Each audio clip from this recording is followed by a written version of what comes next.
यहाँ बनाएंगे, अब बनाएंगे। मैंने अभी आपके सामने सौरभ भारद्वाज हेल्थ मिनिस्टर है, एमएलए साहब को भी बोल दिया, जमीन देख के इधर 3-4 मोहल्ला क्लिनिक बनने चाहिए ताकि जनता को कहीं दूर इलाज कराने के लिए नहीं जाना पड़े। आज तक कच्ची कॉलोनियों के साथ केवल राजनीति होती थी। कच्ची कॉलोनी मतलब किसी की जिम्मेदारी नहीं है। नेता आते थे, बड़े बड़े भाषण देते थे। मैंने देखा है पहले भी जितनी सरकारें थी, जितनी पार्टियों की सरकारें थी, हर चुनाव के पहले कच्ची कॉलोनी में आके लंबे लंबे भाषण देके जाते थे, मैं ये करा दूंगा, मैं ये करा दूंगा, मेरे को वोट दे दो। करते कुछ नहीं थे। पिछले जब से हमारी सरकार बनी है, दिल्ली में 1800 कच्ची कॉलोनियां हैं। हमारी सरकार बनने के पहले 250 कॉलोनियों में सड़कें बनी थी। पिछले 7 साल में मैंने 825 कॉलोनियों के अंदर सड़कें बनवा दी। 825 कॉलोनियों में 75 साल में 250 कॉलोनियों में सड़कें बनी थी और 7 साल में मैंने 825 कॉलोनियों में बनवा दी। जितनी बची हैं कॉलोनियां, उन कॉलोनियों में भी 1 साल में सारों में काम चल रहा है। 1 साल के अंदर दिल्ली की सारी कच्ची कॉलोनियों में सड़कें बन जाएंगी। अभी तक मैंने 3500 किलोमीटर की कच्ची कॉलोनियों में सड़कें बनवाई हैं। 3500 किलोमीटर। हमारी सरकार बनने के पहले 880 कच्ची कॉलोनियों में पानी की पाइपलाइन थी। अब दिल्ली की सारी कच्ची कॉलोनियों में पानी की पाइपलाइन डलवा दी, कोई नहीं बची। 2500 किलोमीटर लंबी पाइपलाइन डलवाई है। सीवर 230 कॉलोनियों में पहले सीवर था, मैंने 750 कॉलोनियों में सीवर डलवा दिया। 2100 किलोमीटर की लंबी सीवर की पाइपलाइन डलवाई है। आप सोच के आश्चर्य कर रहे होंगे कि जो काम 75 साल में इन दूसरी पार्टियों ने नहीं किया, हमने 7 साल में कैसे कर दिया। इतना पैसा कहां से आ गया। 2100 किलोमीटर की सीवर डाल दी, 2500 किलोमीटर की पानी की पाइपलाइन डाल दी, 3500 किलोमीटर की सड़क बनवा दी। पैसा कहां से आ रहा है इतना। और पहले जब भी आप जाते थे किसी नेता के पास, कहते थे घाटे में चल रही है सरकार, घाटे में चल रही है। अब आपकी दिल्ली सरकार घाटे में नहीं चल रही, नफे में चल रही है। सारा घाटा भी पूरा कर दिया, नफे में भी चल रही है। इतना काम भी कर दिया, बिजली भी फ्री कर दी, पानी भी फ्री कर दिया, इतने स्कूल भी बनवा दिए, सारा इलाज भी मुफ्त कर दिया। कहां से आया इतना पैसा। क्योंकि केजरीवाल पैसा नहीं खाता, हमारे मंत्री पैसा नहीं खाते, हमारी ईमानदार सरकार है। एक एक पैसा बचाते हैं और दिल्ली सरकार का एक एक पैसा जनता के ऊपर खर्च हो रहा है। पहले जो पैसा सारा लूट लिया जाता था, कोई एक काउंसलर भी बन जाता था पहले, 5 साल के अंदर उसकी बड़ी बड़ी कोठियां बन जाती थी, गाड़ियां आ जाती थी बड़ी बड़ी लंबी लंबी, है कि नहीं है। हम पैसा नहीं कमाते और ना हम अपने किसी नेता को पैसा कमाने देते। सारा पैसा, सरकारी पैसे का मुंह जनता की तरफ कर दिया, सारा पैसा जनता के ऊपर खर्च हो रहा है। इन्होंने तंग तो बहुत कर रखा है, आप रोज अखबारों में पढ़ते होंगे, बहुत तंग कर रखा है इन्होंने। अभी मई के महीने में सुप्रीम कोर्ट ने, देश की सबसे बड़ी अदालत सुप्रीम कोर्ट ने ऑर्डर करा कि भाई सारी पावर दिल्ली में चलाने की सारी पावर मुख्यमंत्री के पास होनी चाहिए, चुने हुए मुख्यमंत्री के पास सारी पावर होनी चाहिए। 1 हफ्ते में केंद्र सरकार एक ऑर्डर ले आई, एक कानून पास कर दिया कि चुनी हुई सरकार के पास पावर नहीं होगी। बताओ, हर काम में ये केंद्र सरकार वाले टांग अड़ाते हैं। लेकिन जैसा मैंने कहा, मेरे को लड़ना नहीं है, मैं यहां लड़ने नहीं आया। मैं भी एक आम आदमी था, सेवा करने के लिए आया हूं। मैंने ऊपर वाले को यही कहा है कि जितनी भी पावर ऊपर वाले ने दी है, जितनी भी पावर मेरे पास है, मैं उतनी पावर से काम करता रहूंगा। दोबारा मैंने सुप्रीम कोर्ट में केस करा है कि भाई हमको पावर वापस दिलाई जाए।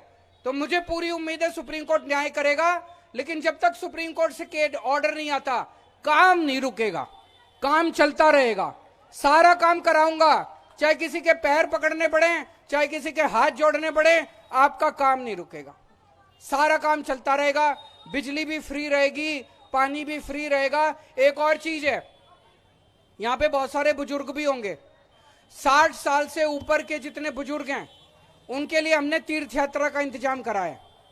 उनको हम तीर्थ यात्रा पे ले जाते हैं, आना जाना, खाना पीना, रहना सब मुफ्त। आपके घर से बस आप अपने कपड़े बांध लो, अपनी बैग के अंदर कपड़े रख लो। आपके घर से बस लेके जाती है, स्टेशन लेके जाती है, स्टेशन पे एसी गाड़ी होती है, एसी गाड़ी में बिठा के आपको तीर्थ यात्रा पे ले जाते हैं। वहां पे सारा बस घुमाती है, आपको सारे मंदिरों में घुमाती है, सारा खाना फ्री, एसी होटल में रुकवाते हैं और वापस आपके घर छोड़ के जाते हैं। रामेश्वरम में पिछले हफ्ते रामेश्वरम गई थी ट्रेन, उसके पिछले हफ्ते द्वारकाधीश गई थी ट्रेन। 75,000 लोगों को मैं तीर्थ यात्रा करा चुका अभी तक, 75,000 लोगों को। तो अयोध्या जाते हैं, हरिद्वार ऋषिकेश जाते हैं, मथुरा वृंदावन जाते हैं, शिरडी बाबा जाते हैं, द्वारकाधीश, पुरी जी, रामेश्वरम, इस तरह से अजमेर शरीफ, 12 जगह है। उनमें से कोई एक जगह छांट लो और एक बुजुर्ग अपने साथ एक जवान आदमी ले जा सकता है, उसका भी फ्री है। तो इससे इस बहाने जवान लोग हैं वो भी जा सकते हैं। तो लाइन बड़ी लंबी है, आप भी अपना लाइन में वेबसाइट के ऊपर रजिस्ट्रेशन होता है, रजिस्ट्रेशन करा लो।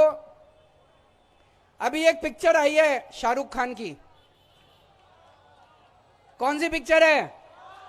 देखी? किस किसने देख ली? उसमें एक डायलॉग है, जिन्होंने नहीं देखी वो भी देख लेना, बड़ी अच्छी पिक्चर है।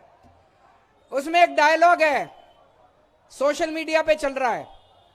शाहरुख खान कहता है, चुनाव के टाइम ये पार्टियां, ये नेता वोट मांगने आएंगे। कोई जाति के नाम पे वोट मांगेगा, कोई धर्म के नाम पे वोट मांगेगा। जाति और धर्म के नाम पे वोट मत देना। जो वोट मांगने आए उससे पूछना, हमारे बच्चों के लिए, शिक्षा के लिए क्या करोगे? हमारे परिवार में कोई बीमार होगा तो उसके इलाज के लिए क्या करोगे? कहता है कि नहीं कहता शाहरुख खान? सही कहता है कि गलत कहता है?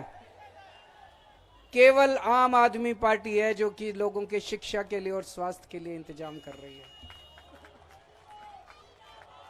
75 साल उठा के देख लो, आजादी के 76 साल हो गए। एक भी पार्टी याद नहीं आती मेरे को जिसने कभी आके आपको कहा हो कि मैं आपके बच्चों के लिए स्कूल बनवा दूंगा इसलिए वोट दे देना। किसी ने कहा हो मैं आपके इलाज के लिए अस्पताल, मोहल्ला क्लिनिक बना दूंगा, वोट दे देना।